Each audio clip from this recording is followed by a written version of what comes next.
Hi welcome to filmy beat. అప్పట్లో KA Paul ఇంటర్వ్యూలో చెప్పిన విషయాలు విని చాలా మంది నవ్వుకున్నారు.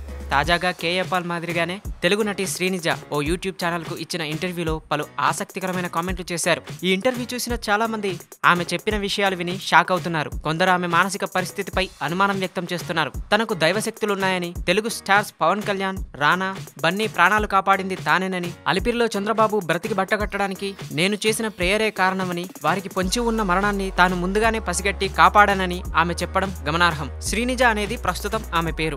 గతంలో సౌమ్య, జయ పేర్లతో కూడా చలామణి అయింది. తర్వాత శ్రీనిజగా పేరు మార్చుకున్నారు. ఆమెది భీమవరం. చిన్నతనంలో డాన్స్ నేర్చుకునే సమయంలో రాజా రవీంద్ర మా సీనియర్. ఆయన్ను చూసి సినిమాలోకి రావాలనుకున్నానని ఆమె తాజాగా ఇంటర్వ్యూలో చెప్పుకొచ్చారు. పూరి జగన్నాథ్ గారు మేము ఒకే కాంపౌండ్ లో ఉండేవారం. పూరి జగన్నాథ్ డైరెక్షన్ లో కాదంబరి కిరణ్ గారితో కలిసి చిటపట చినుకులు అనే సీరియల్ చేశాను. అప్పట్లో పూరి గారికి ఓ లవ్ స్టోరీ కూడా ఉండేది అని శ్రీనిజ చెప్పుకొచ్చారు. తర్వాత అక్కడమ్మాయి ఇక్కడబ్బాయి సినిమా ద్వారా తాను సినిమాల్లోకి వచ్చినట్టు చెప్పారు.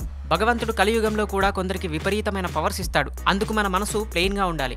అలా శక్తులు పొందిన వారిలో నేనొకరినని శ్రీనిజ చెప్పుకొచ్చారు. నందమూరి తారక రామారావు గారు చనిపోవడానికి వారం ముందే ఆయన మరణం నాకు కనిపించింది. వైఎస్ఆర్ చనిపోయే ముందు కూడా కలలో కనిపించారు అని శ్రీనిజ తెలిపారు. చంద్రబాబు నాయుడు అలిపిరి దాడి నాకు ముందే కలలో కనిపించింది. అది ఆపే శక్తి ఎలా అని కూడా ఆ భగవంతుడు చెప్పాడు. నేను ట్రై చేశాను. సక్సెస్ఫుల్ గా జరిగింది. దానివల్లే ఆయన బ్రతికి బయటపడ్డారని తెలిపారు. పవన్ కళ్యాణ్ గారి గబ్బర్ సింగ్ రిలీజ్ కు 7 రోజుల ముందు ఆయన చనిపోతారని కనిపించింది. అప్పుడు నేను ఏ విధంగా ప్రేయర్ చేయాలో భగవంతుడు చెప్పాడు. నేను అలా చేయడం వల్లే ఆయన బ్రతికారని శ్రీనిజ తెలిపారు. ఇక అల్లు అర్జున్ గారు 2009లో ఆర్యా 2 జరిగేటప్పుడు ఆయనకు ప్రాణం మాత్రం ఉంది. చాలా డేంజర్ జరిగిందని చెప్పారు. అది నేను ఎవరిని అడగలేదు. అది ఎలా ఆపాలో చెప్పారు.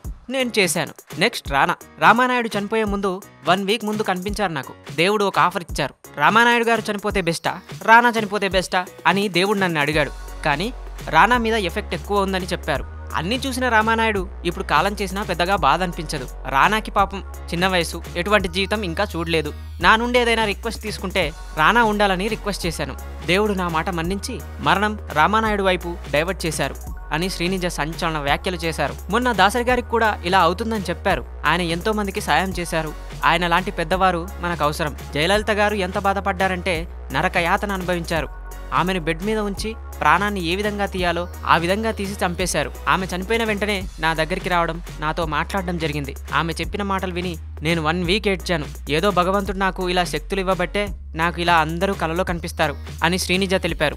ప్రభాస్ను తీసుకుని కార్తీక పౌర్ణమి రోజు వారణాసికి రమ్మని ఈశ్వరుడు చెప్పడం జరిగింది. ప్రభాస్ను కార్తీక పౌర్ణమి రోజు నన్ను ఎందుకు తీసుకురమ్మన్నారు అర్థం కాలేదు. అప్పుడే బాహుబలి మొదలైంది. 2011లో కార్తీక మాసానికి ఒక 1 వీక్ తర్వాత మూవీ వచ్చేసింది. చూస్తే అందులో ఈశ్వరుడు లింగం ప్రభాస్ భుజం మీద పెట్టుకోవడం జరిగింది. ఆయన జీసస్ కన్వర్ట్ అయ్యాడని తెలిసింది.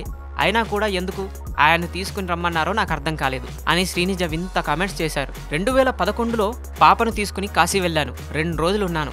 దేవుడు నన్ను ఎందుకొచ్చావు అని అడిగాడు. ఈ ప్రపంచంలో బ్రతకడానికి తల్లి లేదు, భర్త లేడు, ఎందుకు బ్రతకాలి నేను అని అడిగాను. నువ్వు చనిపోవడం అవసరం లేదు. నీకు బ్రతకడానికి సరిపోయే అన్ని సౌకర్యాలు నేను రెడీ చేసి పెడతాను. హైదరాబాద్ వెళ్ళని చెప్పాడు దేవుడు అని శ్రీనిజ వింత వింత మాటలు మాట్లాడారు. Thanks for watching filmy beat Telugu. Like it, share it. For more updates please subscribe.